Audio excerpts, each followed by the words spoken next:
Hello everyone, K Kim here from the Traders Club, twotradersclub.com. Today is August 2nd.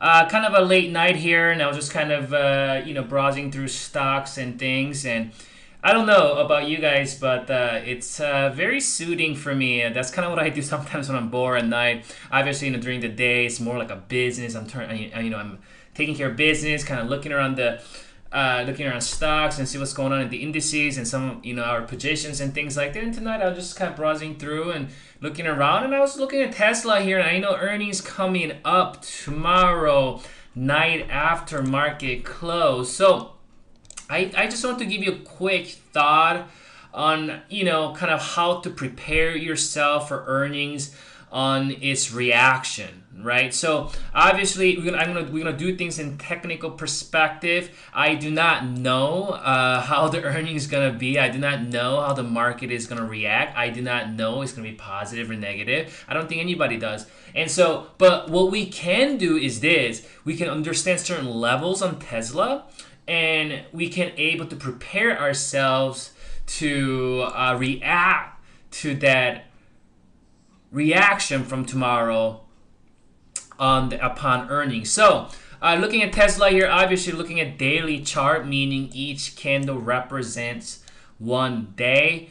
I think, looking at more of an intermediate term perspective, I do like the fact that we are no longer cultivating a downtrend. Obviously here, that's a downtrend, right? We had a downtrend with the lower highs and lower lows. And then, with the Model 3 announcement, it just we had a V-shaped higher. It just got straight up, and then with that move, we're no longer cultivating downtrend. We're no longer downtrend. So now, looking at more of a primary to intermediate term perspective, we're more in this kind of a sideways movement, right? Since kind of early 2014 until today, for about 2 years or so, we pretty much been moving sideways. It was a very, very dangerous for Tesla as far as the technical is concerned, to bottom there, because we did have this kind of a massive topping pattern right here. You see that you got this kind of a double top,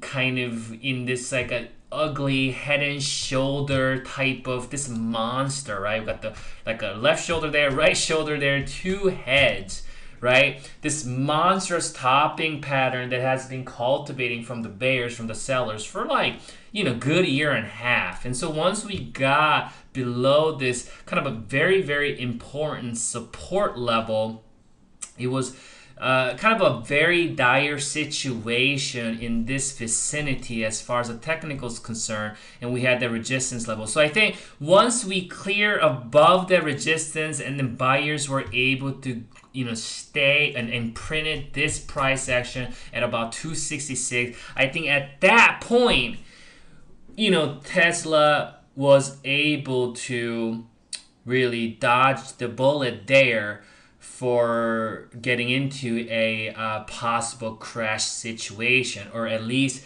getting into this huge reversal back down after formation of this major topping pattern. This kind of topping pattern that forms about a year and a half, that's a major topping pattern, can definitely crash, at least lose 50% of stock value. That was the caliber that we were dealing with last year and a half or so. So with that here, a lot of bears got trapped here, and Tesla got up here. And I think, in my personal opinion, as far as the way I look at this market here, I don't think that Tesla is going to see a crash. I don't think that we're going to see this major topping pattern actually playing out.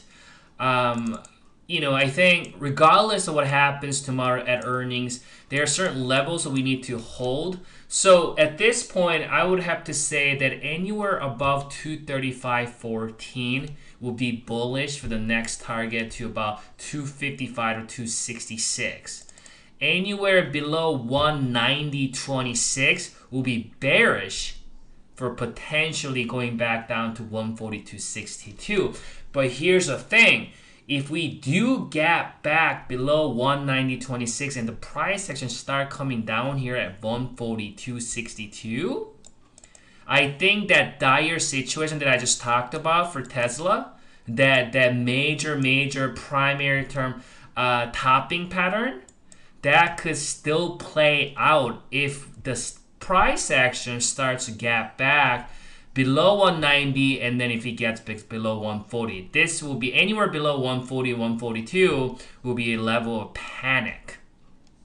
But again, I don't see that happening. Doesn't mean it's not going to happen, but I just think that that probability of that happening is pretty low, I think. But keep in mind to understand these levels. That's what technical analysis can help you tremendously, because these levels is going to help to see the sentiment of the stock, the health of the stock. So let's say, you know, okay, let's give some scenarios of the earnings. Let's say, you know, today, tomorrow, probably prior to earning, unless there's some kind of speculation. I don't know if they're going to see a huge move, but let's say we see kind of a bearish move tomorrow like this, and then after earnings, we get a negative reaction, which I think at that point will probably come down somewhere here. Why? Because that's the uptrend, right?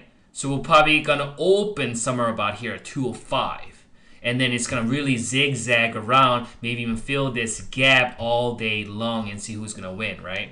I think that might be a scenario to the downside if they get the negative reaction after the ER result.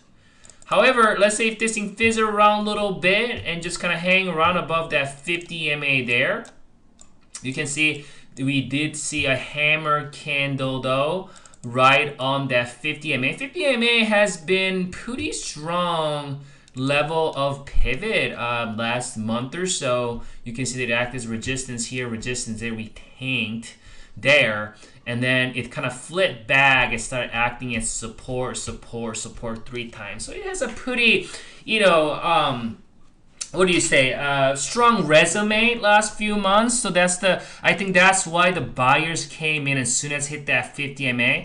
And these buyers are same buyers that came in here and here. These guys bought it here, they bought it up here again, and then they bought it up here again, right? So these are kind of a minor term guys coming in to buy this for more of a short-term trade, and they were able to kind of profit from that. So let's say if tomorrow, you know, we start to get up, or maybe we fizzle around in this vicinity, and then after earnings, there's a positive ER result. And then if this thing gaps up above, let's say gaps up above 235, or just right at 235. I think if it does that, what we want to see, this thing, we want to see not just at open, but so basically on the, okay, so tomorrow's 3rd, Wednesday, that's the earnings day after close. So on the 4th, in the morning time, what we want to see, this thing staying here, and then we want to wait until towards the end of the close, and we want to see if we able to stay above that level, 235. You see, we can't, and because it can be volatile. It can, I mean, during the day, all of a sudden on 4th, we get a gap up, people get really excited, and then so during the afternoon time, this thing just starting to really go, and then towards the end of the day, we start to see like something like this. That's bad, right?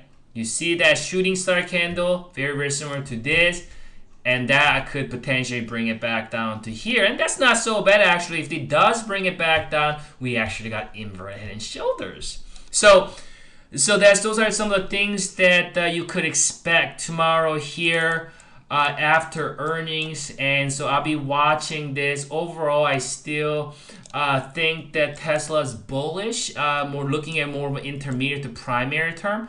But I just giving you more of a minor term analysis, a minor term sentiment here, looking at the earnings tomorrow. So I just want to give you guys a little quick heads up and how you could prepare on Tesla earnings. And again, these levels are level to watch here tomorrow. And also don't forget to look at the, what is that? This level right here, that's uptrend support level. So some of those levels are level to watch. And it will be kind of interesting to see how it deals with it, how the market's going to deal with it, how the traders and investors going to deal with this earnings, and we go from there. Actually, let's just check last couple times. On May 3rd, earnings, we had we didn't move that much on that day. We had a gap down here slightly. Just there was a what? 4 or 5 points down. So it wasn't a huge move, but we did see follow through though for about a week or so. And then we had earnings on February 9th or 10th. Really didn't do much. We just pretty much bottomed here on that earning. And then what was that? November 3rd or so, we did see a gap up on that earnings. Pretty big gap up. But then you can see it pulls back a few days later, trying to get up and just tanked.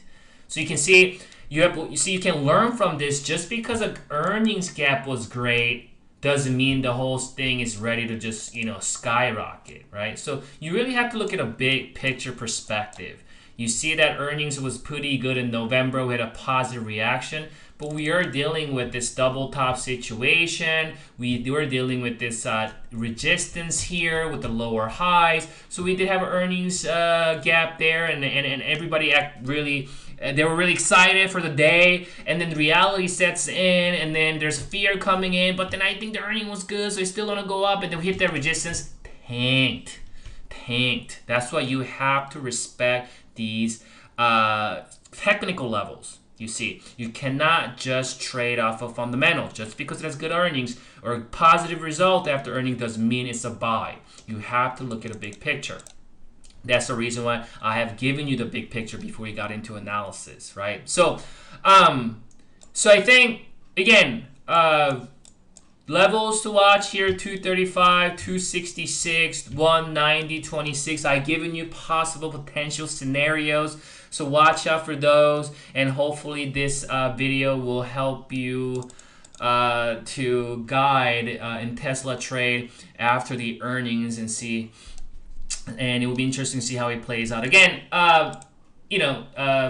if you want to connect with me and get updates and stuff like that on my videos and blogs, articles, go to my twotradersclub.com, and there's article alerts, and that will be the best way, because if you miss my tweets or if you miss my YouTube channel updates, this will be the best way so you don't miss any of articles and videos. And again, I've been doing a lot more videos, market updates and things like that going forward, and so hopefully I'll come to you guys more often. Again, I do run a few businesses here locally, and so sometimes I'm quite busy. Some seasons I am quite busy, but looks like I'm gonna have more time going into late summer here, so hopefully I will come to you more with the videos and articles and things like that. So have a great night. I'll talk to you. Maybe I'll do a follow-up video after the earnings on Tesla, and I'll also look at Apple at that time, and then I'll give you guys some follow-up video and see where we're at.